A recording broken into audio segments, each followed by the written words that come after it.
मर्यादा पुरुषोत्तम भगवान राम के वंशजों का प्रमाण मिल गया है। बताया जा रहा है कि हजारों साल पहले त्रेता युग में पैदा हुए राम के वंशज कलयुग में भी जिंदा हैं।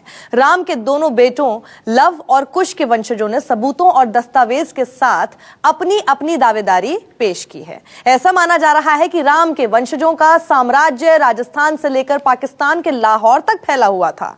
क्या है इन दावों का सच? कहां कहां मौजूद हैं राम के वंशज? इन तमाम सवालों की पड़ताल के साथ आज हम आपको दिखाने जा रहे हैं, क्या श्री राम के वंशज जिंदा हैं? सुप्रीम कोर्ट में श्री राम के वंशजों को लेकर सवाल क्या उठा कि राजस्थान के जयपुर और उदयपुर से लेकर पाकिस्तान के लाहौर तक श्री राम के वंशजों के निशान मिलने लगे हैं। देखिए, ये है अयोध्या का वो सदियों पुराना ऐतिहासिक नक्शा जिसके आधार पर भगवान श्री राम के वंशजों ने अपना दावा ठोका है। इन दावेदारों में पहला नाम है जयपुर के पूर्व राजघराने की राजकुमारी और फिलहाल बीजेपी की सांसद दिया कुमारी का। इनका दावा है कि उनका राज परिवार भगवान राम के पुत्र कुश का वंशज है। बिल्कुल, हम भी वंशज हैं और मैं तो बचपन से सुनती आ रही हूँ, हमारी वंशावली भी हमारे पास है। और श्री राम के जो बेटे थे कुश, वहाँ से हम लोग हमारा डिसेंट ट्रेस करते हैं और मेरे पिताजी 309वीं पीढ़ी थी। तो ये सारी चीज़ें हमारे पास है, लेकिन इससे पहले बोलने की कोई ज़रूरत नहीं समझी। और आज जब ये बात ऑनरेबल सुप्रीम कोर्ट ने रेज किया ये मैटर, तब मैंने ट्विटर के माध्यम से ये जवाब भी दिया। मतलब मैंने ये बताया कि नहीं, हम भी हैं और हमारे अलावा और भी बहुत हैं जो श्री राम जी के वंशज हैं। और बहुत ही गर्व की बात है ये कि आज हम लोग बिल्कुल ये कह सकते हैं कि हम उन्हीं के वंश से हैं। बहुत ही बड़ी बात है ये। राजकुमारी दिया की माने तो महाराजा ब्रिगेडियर भवानी सिंह कुश के 307वें वंशज थे। महाराजा भवानी सिंह ने ही जयपुर शहर बसाया था। बता दें कि राजकुमारी दिया राजसमंद से बीजेपी की सांसद हैं। राजकुमारी दिया ने राम की वंशावली से जुड़े सबूत के तौर पर कुछ दस्तावेज और एक नक्शा भी दिखाया है और कहा है कि अगर अयोध्या में राम मंदिर को लेकर चल रही अदालती सुनवाई के दौरान किसी को इन दस्तावेजों की जरूरत पड़ती है तो वो संबंधित पक्ष को ये दस्तावेज सौंपने को तैयार हैं। नहीं, ऐसा हमारी राय तो वही है कि मंदिर बनना चाहिए और जल्द से जल्द बनना चाहिए। और हम लोग इसमें कोर्ट में हम लोग जाना भी नहीं चाहते और उसकी प्रोसीडिंग्स को बिल्कुल भी हम छूना भी नहीं चाहते। वो जैसे चल रहा है बहुत अच्छी तरह से चल रहा है। डे टू डे हियरिंग हो रही है और उम्मीद है कि बहुत जल्दी फैसला भी आ जाएगा। तो वहाँ पर अगर हम लोग पार्टी बनते हैं या और कुछ होता है तो बिल्कुल उसमें और कोई अड़चने नहीं आनी चाहिए। तो इसलिए हमारी तरफ से ऐसा कुछ नहीं होने वाला। अगर हम लोग का कोई भी डॉक्यूमेंट उस चीज़ को सपोर्ट कर सकता है या इस चीज़ को और स्पीड अप कर सकता है तो उसमें डेफिनेटली अच्छा होगा कि हम लोग बिल्कुल, मैं तो डेफिनेटली सपोर्ट करूंगी। बता दें कि यह मामला उस वक्त सामने आया जब 9 अगस्त को सुप्रीम कोर्ट ने रामलला के वकील से पूछा कि क्या भगवान राम का कोई वंशज अयोध्या या दुनिया में जीवित है। इस पर वकील ने इसकी जानकारी होने से इनकार कर दिया था, पर बाद में जयपुर के राज परिवार की ओर से ट्वीट करके बताया गया कि वे भगवान राम के बड़े बेटे कुश के वंशज हैं और इसी कारण उनके राज परिवार का नाम भी कछवाहा यानी कुशवाहा वंश रखा गया था। राज परिवार की ओर से एक वंशावली भी दिखाई गई है जिसमें भगवान श्री राम के वंश के सभी पूर्वजों का नाम सिलसिलेवार दर्ज है। इसमें 289वें वंशज के रूप में सवाई जयसिंह और 307वें वंशज के रूप में महाराजा भवानी सिंह का नाम लिखा है। ये आप देखेंगे पूरा अयोध्या का नक्शा है और ये जो किनारी पे अगर आप देखेंगे तो ये सरयू नदी को चित्रित किया हुआ है। ये सरयू नदी है जी, जिसमें आप देख रहे हैं मछली भी हैं, कुछ भी हैं, पानी के कछुए भी वगैरह आपको इसमें नजर आएंगे। तो वो जो चित्रकार ने अपनी जो इमेजिनेशन से जिस तरह से ये बनाया है, उसके अलावा आप बाजार आप देखेंगे, ये बाजार लिखा हुआ आप देखेंगे, ये पूरा मार्केट है नदी के थोड़ा सा पास बाद में। उसके मार्केट के बाद में ये परकोटा बना हुआ है पूरा आप देखेंगे।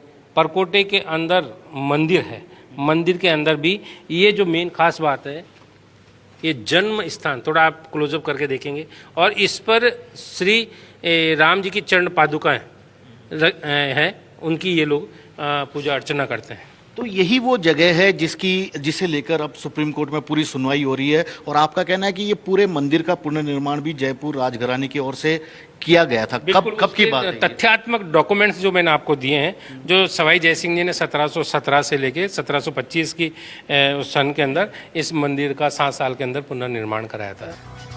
जयपुर का पूर्व राजघराना ये भी दावा कर रहा है कि अयोध्या के जयसिंहपुरा और राम जन्म स्थान जयपुर के महाराजा सवाई जयसिंह द्वितीय के ही अधीन थे। 1776 के एक हुक्म में जयसिंहपुरा की भूमि कछवाहा वंश के अधीन होने का प्रमाण है। औरंगजेब की मृत्यु के बाद सवाई जयसिंह द्वितीय ने हिंदू धार्मिक इलाकों में जमीन खरीदी। 1717 से 1725 के बीच अयोध्या में राम जन्म स्थान मंदिर का पुनर्निर्माण करवाया गया। राजकुमारी दिया की ओर से पेश वंशावली में भगवान श्री राम को कुशवाहा वंश का 63वां वंशज और उनके बड़े बेटे कुश को 64वें वंशज के रूप में दिखाया गया है। दावा है कि उनके पोथी खाने में 9 और ऐतिहासिक दस्तावेज और कुछ नक्शे भी मौजूद हैं, जिन्हें वक्त आने पर सार्वजनिक किया जा सकता है। राम जन्मभूमि से जुड़ी सच्चाई क्या है और उनसे जुड़े तमाम सबूत सुप्रीम कोर्ट में अब पेश किए जा रहे हैं। लेकिन सबसे बड़ी बात है कि जयपुर के पूर्व राजघराने जिस तरह से अपने आप को राम का वंशज कहा है, उसके बाद इतिहासकारों के बीच में एक नई बहस छिड़ गई है। बहस इस बात को कि आखिरकार अचानक ही जयपुर का राज परिवार अपने आप को अब कुश का वंशज क्यों बताने लगा है। कैमरामैन दिनेश कुमावत के साथ श्रीवत्सन, जयपुर, न्यूज़ 24। तो श्री राम का वंशज होने के दावेदारों में एक नहीं कई नाम हैं। जयपुर के पूर्व राजघराने ने कुश का वंशज होने का दावा ठोका है, तो राजस्थान के ही राघव राजपूत समाज का दावा है कि वो राम के बेटे लव के वंशज हैं। मेवाड़ के पूर्व राज परिवार की माने तो लव ने ही लाहौर को बसाया था और बाद में उनके वंशजों ने मेवाड़ आकर सिसोदिया वंश की स्थापना की। श्री राम का वंशज होने का दूसरा दावा राघव राजपूत समाज की ओर से आया है। कांग्रेस प्रवक्ता और additional advocate general Satyendra Singh Raghav ने कहा है कि राम के असली वंशज तो राघव राजपूत हैं। इसके लिए उन्होंने वाल्मीकि रामायण का जिक्र करते हुए दावा किया है कि कुश को दक्षिण कौशल प्रदेश यानी छत्तीसगढ़ और लौ को उत्तर कौशल में राजा बनाया गया था। राम के पुत्र लव से राघव राजपूतों का जन्म हुआ, जबकि कुश से कुशवाहा राजपूतों का। श्री राम के वंशज होने का तीसरा दावा राजस्थान के ही मेवाड़ से सामने आया है। मेवाड़ के पूर्व राज परिवार की ओर से दावा किया गया है कि वे राम के बेटे लव के वंशज हैं। मेवाड़ राज परिवार के सदस्य महेंद्र सिंह मेवाड़ की माने तो मेवाड़ में उनकी 76 पीढ़ियों का इतिहास दर्ज है। यदि कोर्ट को किसी हिसाब से किसी भी तरह से सूचना जानकारी चाहिए करे, जो भी हो, तो कोर्ट हमें सीधे सीधे हमारे से ताल्लुकात करके और हमारे पे कागजात वगैरह जो प्रोसेस है, तरीका है, उस हिसाब से कहें तो कानून का पालन तो होगा ही, उसमें तो कोई दो बात नहीं। लेकिन जो वंशावली हैं वो आप कम से कम 3 भाग में देखें। एक प्राचीन काल की है। मेवाड़ राजघराने का ये भी दावा है कि श्री राम के बेटे लव ने लाहौर को बसाया, जिसे लौ कोटे कहते थे। बाद में लौ के वंशज आहार आ गए, जिसे मेवाड़ कहा जाता है। मेवाड़ में ही सिसोदिया वंश की स्थापना की गई। मेवाड़ राजघराने की माने तो श्री राम का वंशज होने संबंधी दस्तावेज जयपुर राजघराना 2.5 दशक पहले ही अदालत को सौंप चुका था, लेकिन उस पर आगे कुछ नहीं हुआ। अब कोर्ट ने इस पर सवाल उठाए हैं, जबकि मामला श्री राम के वंशज होने का नहीं बल्कि अयोध्या मंदिर का है। केजे श्रीवत्सन, जयपुर, न्यूज़ 24। तो श्री राम के वंशजों की बात चली है तो अयोध्या की राजकुमारी सूरीरत्ना का जिक्र जरूरी हो जाता है। इतिहास बताता है कि सूरीरत्ना का जन्म भी अयोध्या के राजवंश में हुआ था, लेकिन बाद में वो अयोध्या छोड़कर कोरिया चली गई और वहां की रानी बन गई। सूरीरत्ना के कोरियाई वंशज हर साल अयोध्या आते हैं और अपनी महारानी के मायके में श्रद्धा सुमन चढ़ाते हैं। बताते हैं आपको श्री राम की वंशज सूरीरत्ना की ये ऐतिहासिक कहानी। पर अयोध्या की राजकुमारी सूरीरत्ना को जब परदेश जाने का आदेश मिला तो किसी को कानों कान भनक भी नहीं लगी। सूरीरत्ना को तो खुद उनके राजा पिता ने ही अयोध्या से कोरिया जाने का फरमान सुना दिया था। राम तो सिर्फ 14 साल के लिए अयोध्या से दूर हुए, पर राजकुमारी सूरीरत्ना को तो उनके पिता ने हमेशा के लिए अयोध्या से दूर कर दिया। आखिर क्यों? जानकर हैरान रह जाएंगे, पर कहते हैं कि सूरीरत्ना के पिता ने सिर्फ एक सपने की बिना पर अपनी लाडली को अयोध्या से कोरिया भेजने का फैसला कर लिया। दरअसल अयोध्या के राजा को एक सपने में ईश्वर के दर्शन हुए। ईश्वर ने सपने में उन्हें राजकुमारी सूरीरत्ना की शादी काया राज्य के राजा सूरो से करने का निर्देश दिया, जिसके बाद राजा ने कुछ सेवक सेविकाओं और अंगरक्षकों के साथ राजकुमारी सूरीरत्ना को अयोध्या से कोरिया भेज दिया। पिता का यह फैसला राजकुमारी सूरीरत्ना के लिए भी चौंकाने वाला था, पर राज आज्ञा पर सवाल उठाने का सवाल ही नहीं था। राजा को सपना आया और उन्होंने सपने में ही राजकुमारी की शादी का रिश्ता पक्का कर दिया। आज के जमाने में ऐसी बातों पर लोग भले ही यकीन न करें, पर वो ऐसा युग था जब सिर्फ सपने के आधार पर राजा महाराजा अपना पूरा राजपाट भी दान कर दिया करते थे। राजकुमारी सूरीरत्ना के साथ भी कुछ ऐसा ही हुआ। उनके पिता ने एक सपने में मिले दैवी आदेश के बाद राजकुमारी की शादी कोरिया के राजकुमार से करने का फैसला ले लिया। राजा के आदेश के बाद राजकुमारी सूरीरत्ना ने काया राज्य यानी कोरिया के लिए रवाना होने का फैसला कर लिया। राजकुमारी की विदाई की तैयारी शुरू हो गई, पर कहां अयोध्या और कहां कोरिया। तब का काया राज्य और अब का दक्षिण कोरिया अयोध्या से करीब 4400 किलोमीटर दूर है, जहां तक पैदल या रथ से जाना मुश्किल ही नहीं, असंभव सा लक्ष्य था। पर फैसला हो चुका था, इसलिए राज आज्ञा का पालन जरूरी था। लिहाजा राजकुमारी सूरीरत्ना जल मार्ग से कोरिया के लिए रवाना हुई।